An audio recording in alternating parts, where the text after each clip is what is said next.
This is 99% Invisible. I'm Roman Mars. It's 5:25 a.m. outside of the City Hall in Pietermaritzburg, South Africa, and Shahida Tungo is ready to go on a run. We are here. She's wearing a white running skirt and knee socks, one pink and one blue, and she's cracking jokes. Listen, I'm not there to run for the money, so I have to look good. I choose my struggles. I can't be fast, so I must be cute. Yes. The road around her is packed with other equally chipper runners, adjusting their race numbers, snapping selfies, and dancing. Altogether, there are about 13,000 people here, and they're not getting ready for a 5K or a 10K or even a marathon. This is the start line of the Comrades, which is 56 miles long. That's Ryan Lenora Brown, a reporter in South Africa who was there the morning of the race in August. Most years, more than 15,000 people run the Comrades, way more than run any other ultramarathon in the world. For reference, about 25,000 people ran the last Boston Marathon, but the Comrades is more than twice as long. And as a foreigner in South Africa, I've been haunted for a long time by a question. Why the hell do South Africans think running a race like this for fun is a normal thing to do? Not only is it very, very long, the Comrades goes through a part of South Africa whose name sounds pretty ominous when you're doing 2 back-to-back marathons through it. The Valley of 1,000 Hills. How are you? Good, how are you? Good. Can't complain. How'd you sleep? Did I? Did I? I'm not sure, but I'm here now. All the best at it. Thank you. Shahida is one of the Comrades' pacers, who are appointed by the race to help groups of runners trying to finish in a certain time. In South Africa, these pacers are called bus drivers, and the people they pace are their bus. Shahida paces the Comrades' slowest bus, made up of runners trying to finish just before the race's 12-hour cutoff. She's a kind of evangelist for running very slowly, very far. I just want to make the slower runners like myself believe that the how is irrelevant. Whether you're crawling or rolling or whatever, as long as you're going forward at Comrades, you are going forward. Today, she's got a little piece of paper tucked into her pocket, telling her what times and distances she needs to hit to come in just under that 12-hour mark. Basically, she's aiming to do this like a human metronome, 13-minute miles all day long. No faster, and definitely no slower. Over the course of the day, they'll follow a route that weaves through what feels like all of South Africa. The race winds through wealthy suburbs full of cafes and craft breweries, and sleepy, rundown little farming towns. It cuts across the sugarcane plantations that first brought British colonizers to this region in the 1800s. There are shack settlements and rich private schools. A few minutes after I see Shahida, they play the national anthem. And then another song comes on.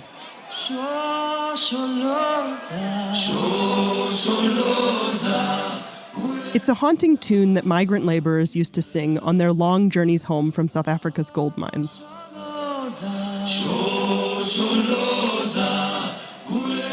Its refrain means, go forward.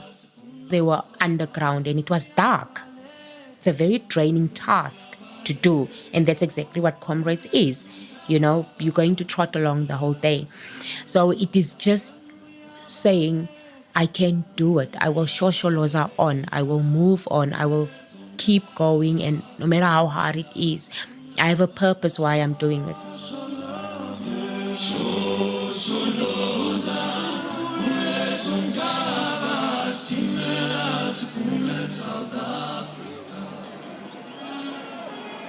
And then the cannon goes off. Then we start the watch, and we're off.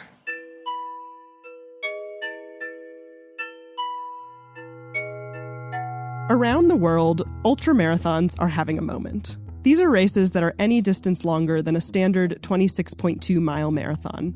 The number of people running them more than quadrupled between 2010 and 2020. There are now thousands of these races annually.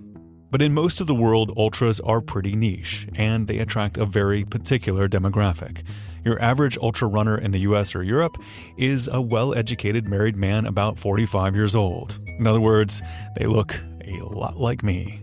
And you only have to eyeball the start line of an ultramarathon in North America or Europe to see that this is still an overwhelmingly white sport.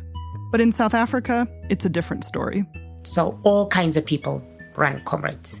White, black, Indian, colored, male, female, others, wealthy, poor. If you live in South Africa, you definitely know someone who runs ultras. Probably lots of someones. Here, ultramarathons are the stuff of a whole country's New Year's resolutions and midlife crises.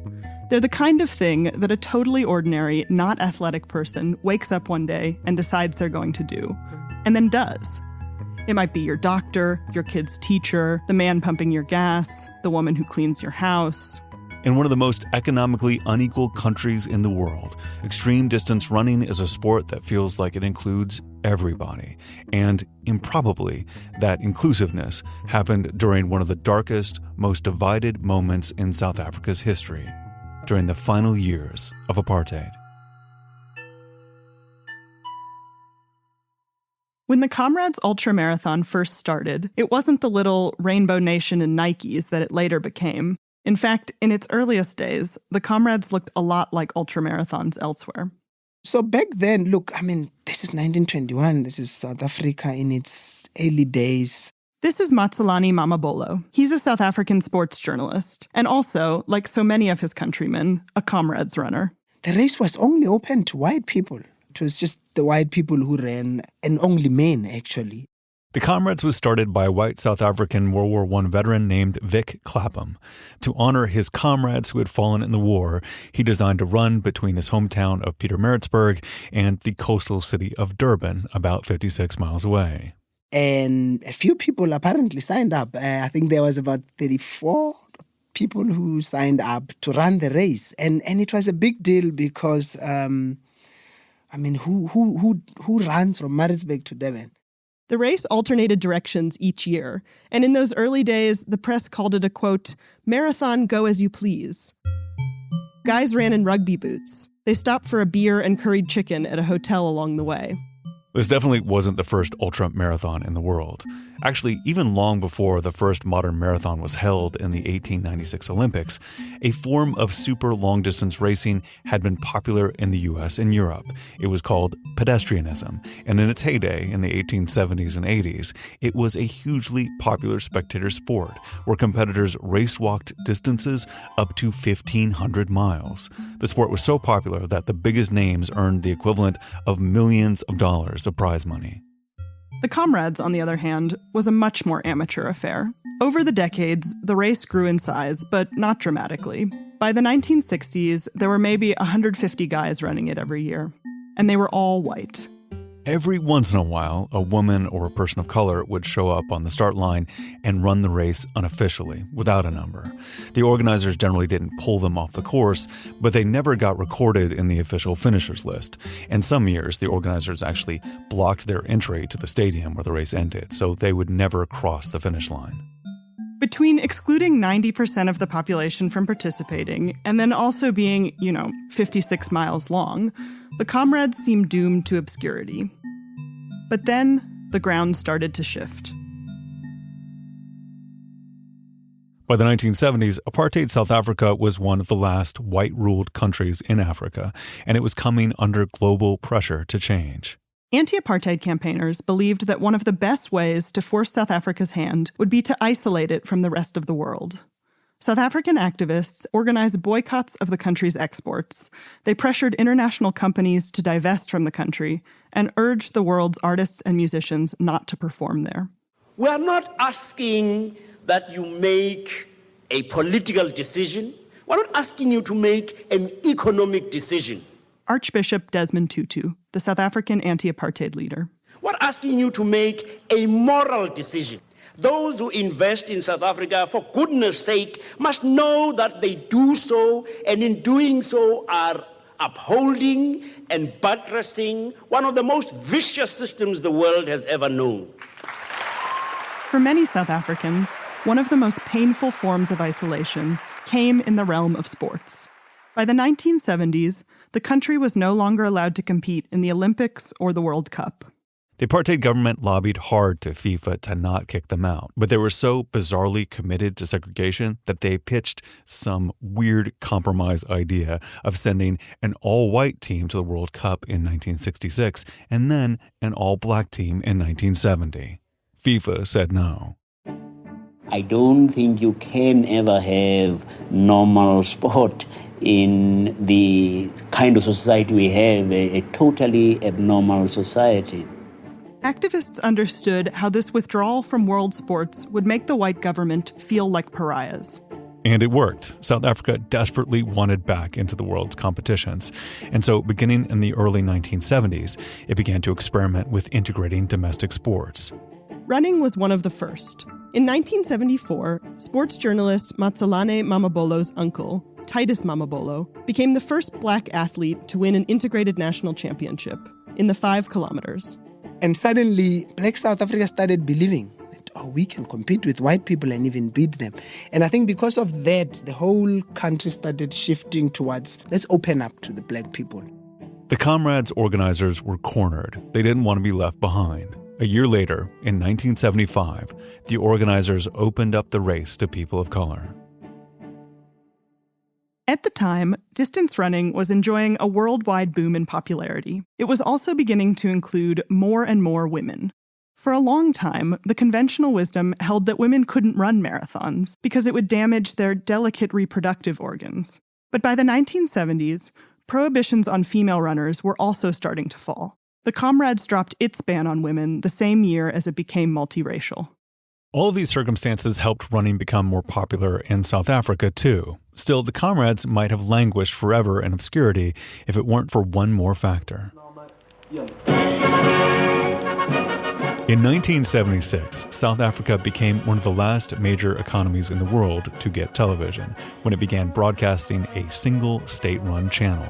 For nearly a decade, many of the country's leaders had resisted the introduction of TV because they believed it could indoctrinate South Africans with dangerous ideas. The country's Minister for Posts and Telegraphs called it the devil's own box for disseminating communism and immorality. Already we can see how easy it is to create and instill wrong impressions about peoples and countries by slanted news and pictures, an unbalanced presentation of facts. This is South African Prime Minister B.J. Vorster giving his first televised address about television. But even as it was trying to stop South Africans from seeing too much of the world, that TV channel had a lot of space to fill, and so it started playing a lot of local sports. Beginning in the 1980s, the SABC began to broadcast the Comrades live, in its full, tedious entirety, for the whole country to see. For a news station with a lot of time to fill, a race that took literally all day was actually perfect. And what South Africans saw when they tuned in felt to many like a revolution. Are on their way, South African runners' greatest challenge of human endurance. In a country where almost everything was segregated, from neighborhoods and schools down to park benches and beaches, the Comrades was mixed. What we are witnessing is an almost nakedly explicit presentation of the greatest race of all, the marathon of life itself. For Black South Africans who watched the race in that era, the Comrades wasn't just a stunning athletic feat. It looked, in many ways, like a parallel universe. When you're watching Comrades, you see this spectacle that is abnormal, actually. You see a white guy running with a black guy, even hugging him. It's like, you can touch a white man. They're sharing drinks. It was aspirational. It was, this is what our country should be like. In the years after the race integrated, most of the runners were still white. But at every level, black runners were making quick inroads. From the weekend warriors finishing the race in 11 hours, up to the elites running it in less than 6. My name is Khalimyana Osiajale. I come from Mogano village. Around the time the race integrated, Hosea Chali was working as a gardener for a white family in the northern suburbs of Johannesburg. During the day, he planted flowers and clipped hedges. And then at the night, you must go in the kitchen to help wash the dishes. So you were the gardener during the day, and then at night you did the dishes? Yes. And in between, sometimes, he went for a jog. Yeah, just a time I started to run for fun. Pretty soon, he realized he was really fast. And the longer the distance, the better. He started running marathons, and then he decided to go bigger. Just in the radio, they said, Comrades. What is a Comrades? They said Durban to Maritzburg. I don't know what that Durban looks like. I don't know what this Maritzburg looks like. In 1979, Hosea ran his first Comrades and finished 21st of nearly 3,000 runners. He started to think, hey, maybe I could win this thing someday.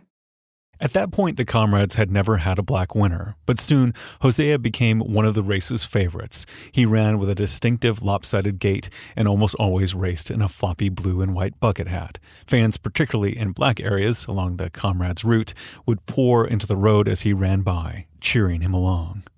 It didn't just make us believe that we could be good in just sports. In just about every field, you started thinking, oh, no, white people are not that great. I can be better in this. I can be better.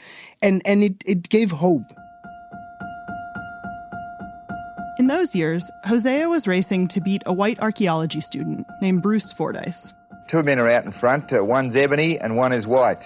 Maybe that's why they call this classic race the Comrades. And in South Africa, what a refreshing sight it is to see a black man and a white man striving side by side in search of victory. It was almost a tale of South Africa, really. You know, it told us here was this black guy and this white guy. They became rivals. And the country, I can bet you, we all supported them along racial lines. But the hierarchies of apartheid were hard to outrun. Throughout the 80s, Bruce Fordyce trained full-time for the Comrades and other ultras, living off speaking gigs and sponsorships. Hosea got his training by running 15 miles to his job as a delivery driver and competing in races at any distance from 6 miles up to 60 every weekend. I don't know, did you ever feel angry that he had more resources? Because he was a white person. It's their luck. They are lucky. But even on this very uneven playing field, long-distance running was a life-changing experience for many runners of color. Everybody's feeling the same pain, the aches and pains. They're all feeling the same thing that you're feeling. You know, if a guy's struggling, you help him along, and because you know the pain he's going through, and you can identify with it. That's Pubi Naidu, a runner of Indian heritage who also raced the Comrades in this era. At his peak, he could finish the race in a little more than 6 hours, which meant averaging just over a 6.5-minute mile for 56 miles. As soon as the Comrades, that gun goes off, there's no apartheid anymore. There's no segregation. There's nothing to do with color. Everybody's out there to run their best to prove that they can finish the race, and that happens. So everybody's sort of like the lawyers and doctors and all this, it's all come down to your level now. You know, so the playing fields are equal. But if for those 56 miles there was no apartheid, as soon as athletes stepped off the course, it was back to normal life in South Africa. After Comrades, it's back to the same black and white. In other words, you've got to know your place. You're black and you stay black. Hosea left his running club in the early 80s after the chairperson allegedly called him by a racial slur. And he might have been allowed in white areas while he was running a marathon, but the rest of the time, he could be arrested if he didn't have the correct stamps in his passbook. That's a document black people had to carry to show they had permission to be in a white neighborhood. He told me about a time this happened to him outside a train station in Johannesburg when he was on his way to work. In the station, when they come in the train, we come out in a platform on the street, the police grab me. ID, you're not allowed to come here, work in Johannesburg. So what did you do? Well, I go to jail.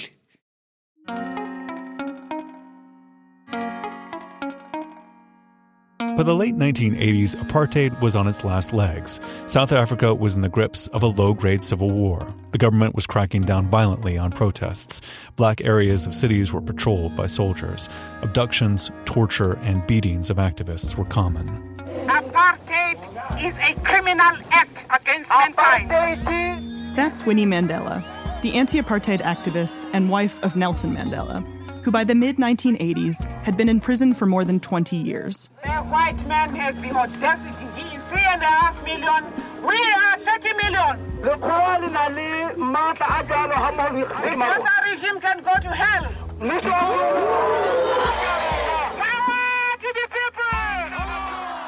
this world, the Comrades began to take on a kind of outsized symbolic meaning. For several years in a row, it had seemed like Hosea was on the brink of winning the race, but every year, in the final miles, Bruce Fordyce would surge from behind and win. Then, in 1989, Bruce and Hosea both competed in a 62-mile race shortly before the Comrades. As a result, Bruce decided not to compete in the Comrades at all, and Hosea raced it on tired legs. That blew the field wide open. Good morning. Nice to have you with us. It's 5:45 and we are counting down to the start of the world's greatest long-distance road race, the Comrades. To be run this year. On the morning of May 31st, 1989, the elite runners eyed each other nervously.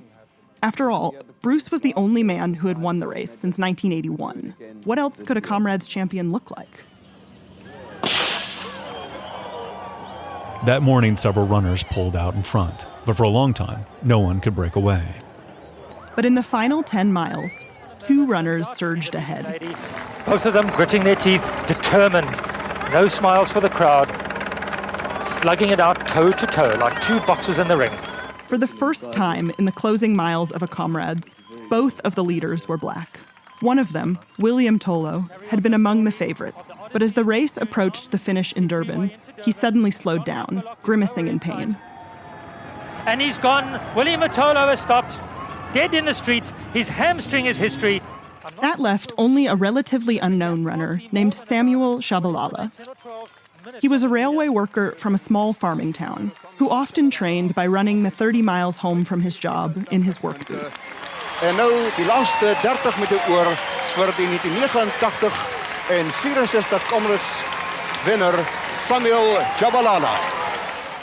For the first time in more than 65 years, the Comrades had a black winner. You know, here's this the first black man to win the Comrades. And he then added to what Hosea had done, isn't it? That, yes, we believed we can compete, yes, but now we believed we can win. 8 months later, South African President F.W. de Klerk delivered news that would change the course of the entire country's future. For decades, anti-apartheid activists had been relentlessly harassed, intimidated, and imprisoned. Now, suddenly, the government was unbanning them. The prohibition of the African National Congress, the Pan-Africanist Congress, the South African Communist Party, and a number of subsidiary organizations is being rescinded. I wish to put it plainly that the government has taken a firm decision to release Mr. Mandela unconditionally. So you have Sam winning, and then the following year Mandela comes out of jail, and just black people, we all just start thinking we own the country now. Everything is ours. 4 years later, in April 1994, South Africa held its first democratic election. Nelson Mandela became president. We, the people of South Africa, feel fulfilled that humanity has taken us back into its bosom. That we, who were outlaws not so long ago, had today be given the rare privilege to be host to the nations of the world on our own soil. Mandela had always been big into sports. Throughout his life, he was a boxer and also a regular runner. And that wouldn't be remarkable, except that he did all of his jogging for more than 2 decades inside of an 8-by-7-foot prison cell. Running taught me valuable lessons, he wrote in his autobiography, Long Walk to Freedom. Training counted more than intrinsic ability, and I could compensate for a lack of natural aptitude with diligence and discipline. I applied this in everything I did.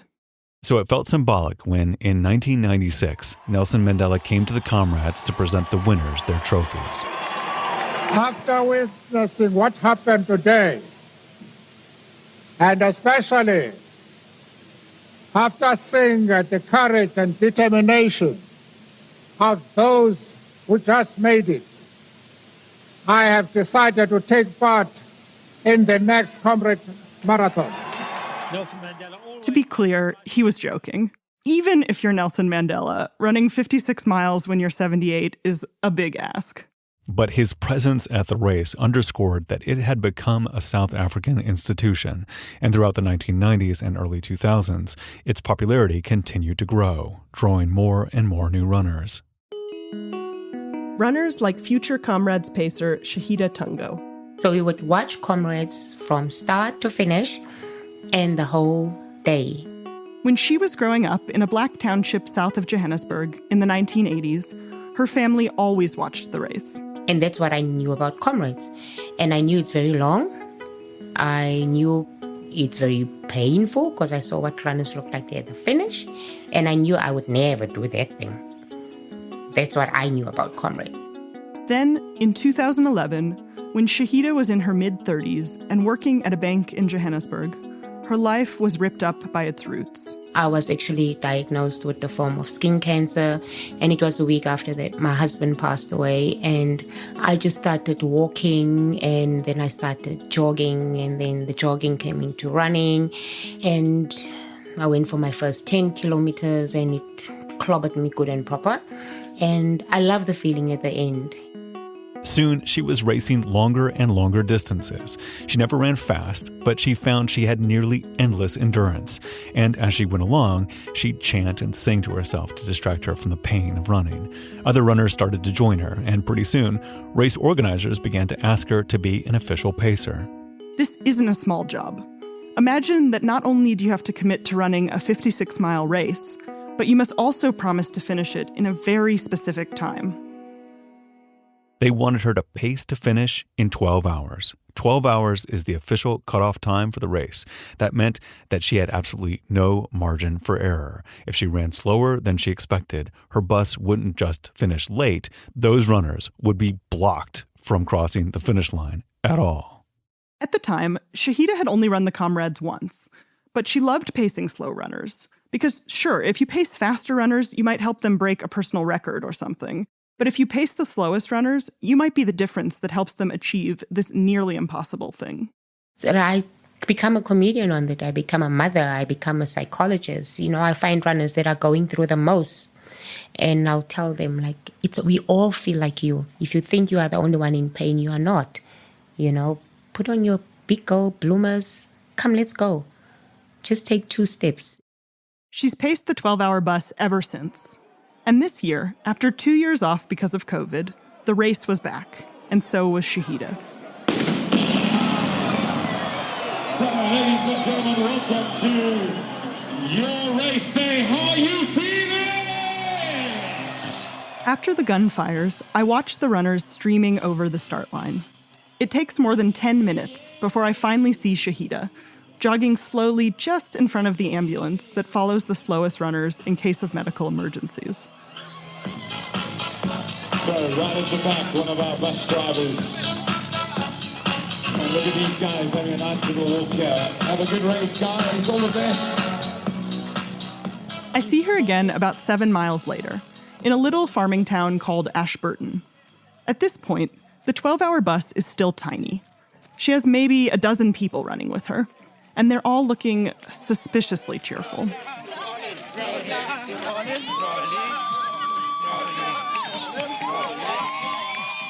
Before the Comrades this year, I spoke to a runner who'd finished it 41 times. He told me that what appeals to him about running a 56-mile race over and over and over is that it's like living your entire life in one day. The experience holds the entire range of human emotion, from elation to despair. And gathered all along the course are thousands and thousands of spectators, singing, cheering, and encouraging the runners on. Keep pushing, lady! You're almost there! By the time I see Shahida again, we're more than 35 miles into the race, in a Durban suburb called Pinetown. Her bus has swelled to about 50 people. There's this super dazed look in her eyes, and she seems a bit wobbly, but she's still cheerful. How you ready to go? How are you feeling? Amazing. Anyone for strawberries? And then a couple hours later, I'm waiting for her at the finish inside Moses Mabhida, a World Cup stadium in Durban. The clock is ticking down. There's 30 minutes left, then 10. Still no sign of Shahida. Suddenly, I hear it.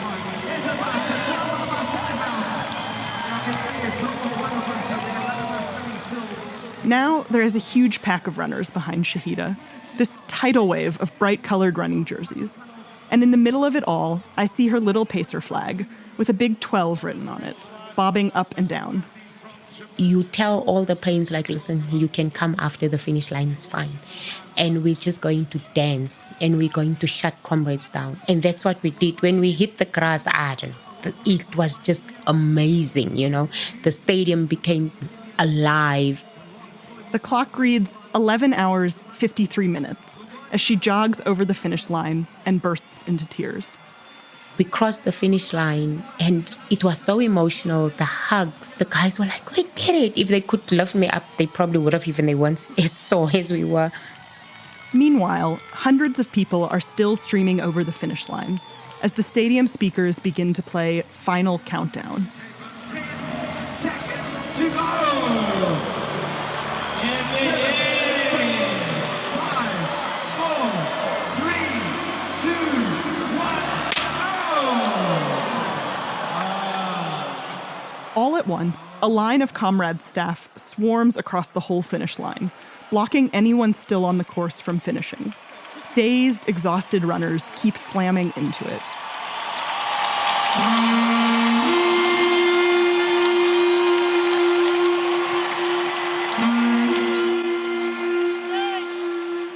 I hate this part.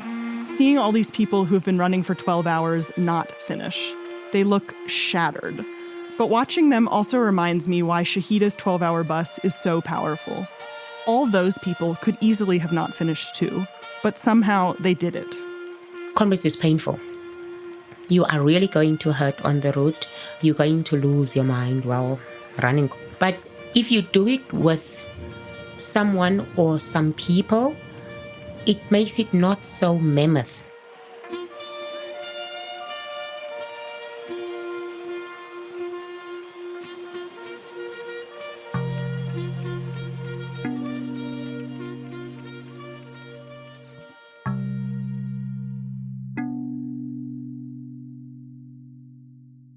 There's this story that sports psychologists like to tell about Roger Bannister, the Oxford University medical student who first broke the 4-minute mile in 1954. Until then, 4 minutes seemed like an almost superhuman barrier. People had been trying and failing to break it for nearly 70 years. But once Roger Bannister ran a sub-4-minute mile, 4 more people did it in the next year. Now more than 1,600 people have run a mile in under 4 minutes. The barrier, it turned out, was largely psychological. Shahida and the 12-hour bus feel like a Comrades equivalent of that. Watching them pour over the finish line, the race feels doable. Running 56 miles feels like a thing that anyone can achieve. At least, it is in South Africa.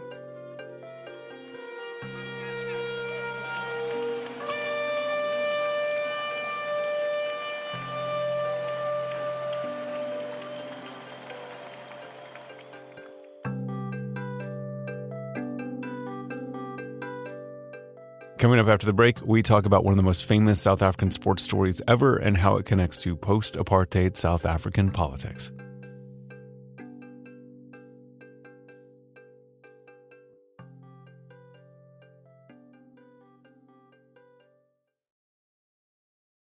We're back with Roy and Lenora Brown, who reported this week's story, to talk a little more about sports and politics in South Africa. Yeah, and what I want to talk about in particular is a sport that most Americans know very little about, but that's really, really popular in South Africa and has played actually a big role in the country's recent history.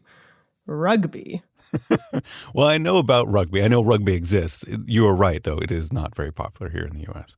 Yeah, so maybe the easiest place to start here is with a rugby reference Americans might be familiar with. Have you ever seen the film Invictus? I'm aware of its existence, but I have not seen it, no. Okay, so it's this Clint Eastwood movie starring Morgan Freeman as Nelson Mandela with an honestly slightly questionable South African accent.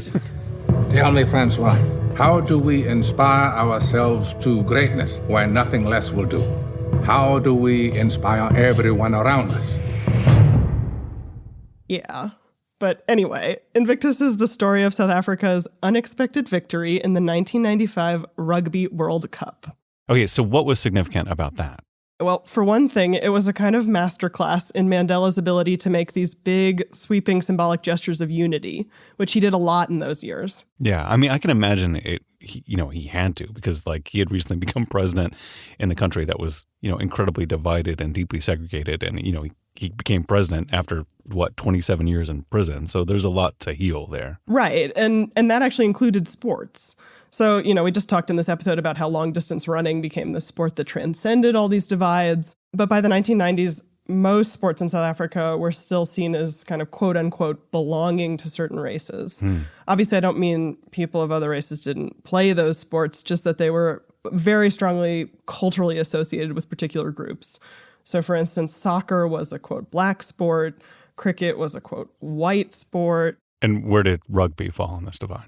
There have always been black rugby leagues and teams in South Africa, but rugby was widely seen as a white sport. Mm-hmm. So to get back to the Rugby World Cup in 1995, this is the biggest tournament for the sport. Teams from all over the world compete with each other. And that year, South Africa hosted the tournament, which was significant because it was also the first time that South Africa was allowed to play since apartheid had ended. Yeah. But the team it fielded was almost entirely white.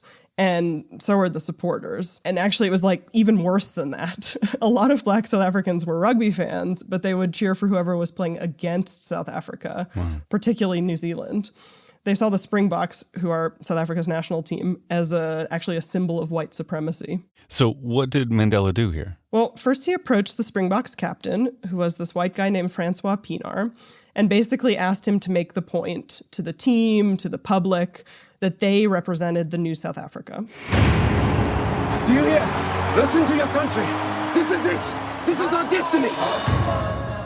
That's another clip from Invictus. And that was Matt Damon, by the way, doing actually a pretty good Afrikaans accent. So anyway, the rest of what Mandela did was pretty simple. He went to the games, he wore the team's jersey, and he cheered for them like they were his team. And when they won the whole thing in this nail-biter game in downtown Joburg against New Zealand, he presented them with their trophy. There it is. Francois Pienaar. And Nelson Mandela is cheering along with the whole of the stadium. A sea of flags. Wonderful moment for the whole of South Africa. This footage is actually really sweet. You can see Mandela pumping his arms and genuinely looking very jazzed about the team winning. And so what happened after that? What was the result of all this unity at the Rugby World Cup? Well, obviously South Africa didn't change overnight. Neither did the rugby team. The gesture was really significant to a lot of people, but it took also actual policies to make really significant changes happen. And what that looked like is that in the late 1990s, the government started creating these racial quotas for sports teams to get them to transform. Those quotas have been really controversial in South Africa, as you can imagine. Yeah, I can imagine those are controversial, but do eventually they just become part of everyone's life and therefore not necessary anymore? I would say yes and no. A lot of people would argue that these kind of transformations really have to start at the level of youth sports, club sports, to be meaningful, to not tokenize black players, to not put them forward when they're not ready. And you've seen that start to happen. And in rugby in particular, rugby is sort of one of the leaders among South African sports. But in any case, the South African rugby team now does look really different than it did back in 1995. So what's it like now? Well, to answer that question, we're actually going to go quickly to another Rugby World Cup. This one's in Japan in 2019. And spoiler alert, South Africa actually won again. The biggest prize of them all! South Africa are World Cup winners in 2019. The captain of that team was a guy called Siya Kolisi, who was the first ever black player to hold that title. And the squad itself was the most diverse it had ever been. Siya, just tell me, when the final whistle went, what were your first thoughts?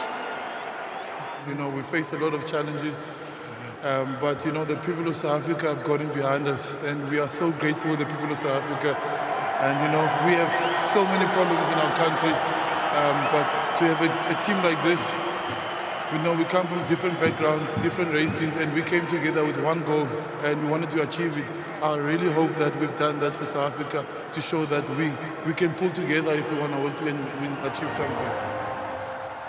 It sounds like he's really like taking Mandela's example and continuing it on into like the next generation. Yeah, it's interesting. I mean, sports are political everywhere, obviously, but South Africa has been a particularly stark example of that just because the transformation it's undergone has been so stark. So obviously, we saw it with the Comrades in running, and this rugby story is just another interesting, significant example, I think, of a place you've seen that really powerful kind of transformation in sports in South Africa that mirrors what's been happening in the country. Does this mean I should watch the movie Invictus or I should not watch the movie Invictus? Roman, I want to leave that one up to you. We'll leave that decision between the audience and their God. Thank you so much. Thanks, Roman.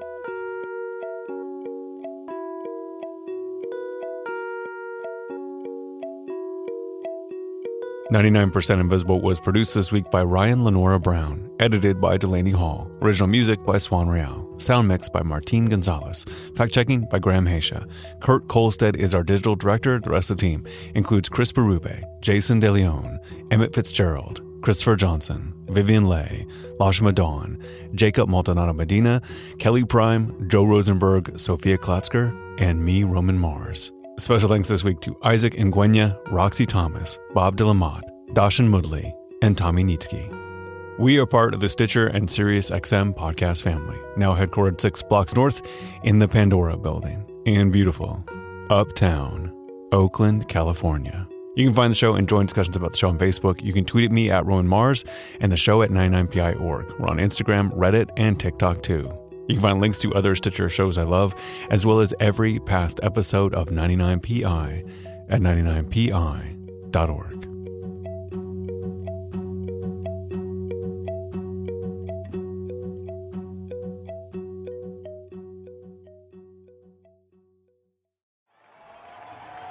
On your marks, get set, Stitcher!